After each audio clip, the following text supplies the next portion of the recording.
नमस्कार साथियों, आज की दिनांक है 21 जून जनवरी 2023। अंक हमारा 172वां। करंट अफेयर्स की हमारी इस क्लास में आपका स्वागत है। सबसे पहले कॉन्सेप्ट है विश्व आर्थिक मंच। साथियों, विश्व आर्थिक मंच की दावोस में बैठक चल रही है। हमने लगभग सभी बातें इस पर कर चुके हैं पूर्व में ही। दावोस स्विट्जरलैंड में। इसके जो संस्थापक हैं विश्व आर्थिक मंच के, वो कौन है? तो क्लास श्वाब हैं, वो विश्व आर्थिक मंच के संस्थापक है। साथियों, विश्व आर्थिक मंच की सबसे फेमस जो सूचकांक जारी किया जाता है वो है ग्लोबल जेंडर गैप जो इंडेक्स है। वो सबसे फेमस इसका सूचकांक है, जिसमें भारत 135वें नंबर पर है।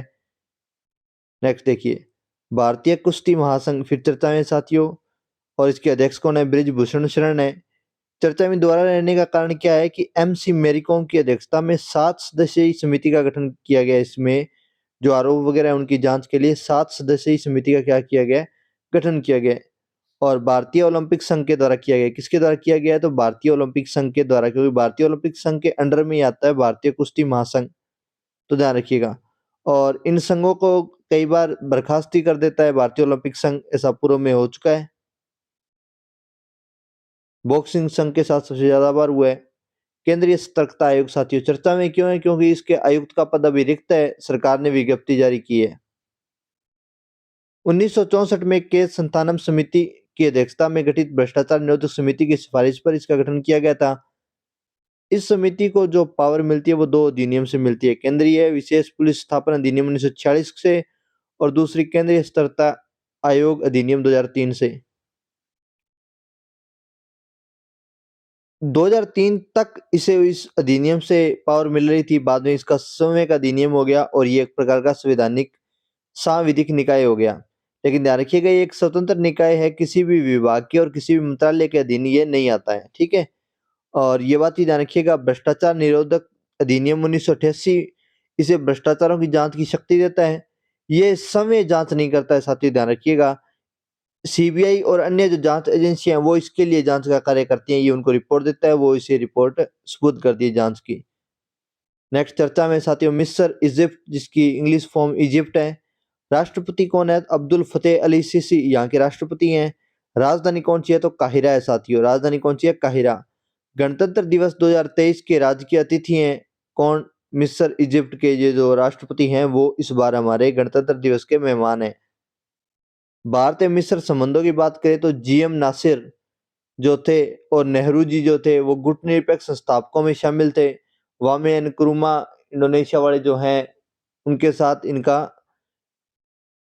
तगड़ा एक संगठन था, जिसने विश्व में गुटनिरपेक्ष आंदोलन को व्यापक करने में भागीदारी दर्ज की। भारत की वायुसेना ही मिस्र के पायलटों को प्रशिक्षण देती है, ये बात ध्यान रखिएगा। हेलन 300 फाइटर जेट के निर्माण का प्रोजेक्ट था, वो भारत और मिस्र के बीच में चला था कुछ साल तक। नेक्स्ट 2006 में भारत मिस्र रक्षा समिति का गठन किया गया। भारत और मिस्र संयुक्त रूप से डेजर्ट वॉरियर सैन्य अभ्यास करते हैं साथियों। भारत मिस्र व्यापार है वो $7.26 बिलियन के पास पहुंच चुका है 2021-22 में। ये अगर आप देख पाए तो ये इजिप्ट है, मिस्र जिसे बोल सकते हैं, और यहाँ से स्वेज नहर निकलती है। ये लाल सागर हो गया, ये भूमध्य सागर हो गया, ठीक है, ध्यान रखिएगा। और इधर इजराइल है, ये गाजा पट्टी इजराइल वाला एरिया, ये इधर जॉर्डन सऊदी अरब।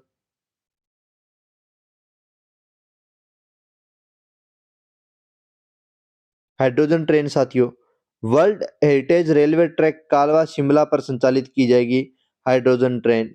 हाइड्रोजन ट्रेन कहाँ संचालित की जाएगी? वर्ल्ड हेरिटेज रेलवे ट्रैक कालका शिमला पर संचालित की जाएगी। देश की पहली हाइड्रोजन पावर ट्रेन दौड़ेगी ये, तो ध्यान रखिएगा, ये देश की पहली हाइड्रोजन पावर ट्रेन होगी। कहाँ चलेगी? कालका शिमला, जो वर्ल्ड हेरिटेज रेलवे ट्रैक है उस पर।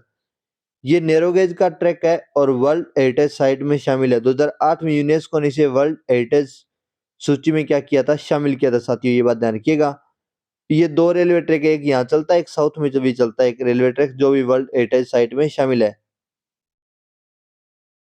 और अंबाला मंडल के अधीन आता है रेलवे के। वागीर पनडुब्बी साथियों, वागीर अर्थात सैंडफिश 5वीं स्कॉर्पियन श्रेणी की पनडुब्बी है। प्रोजेक्ट 75 के तहत इसका निर्माण हो रहा है, ठीक है। और ये डीजल से चलने वाली पनडुब्बी है साथी, ये बात ध्यान रखिएगा। कुल 6 पनडुब्बियां इसमें बनने वाली थी प्रोजेक्ट 75 में।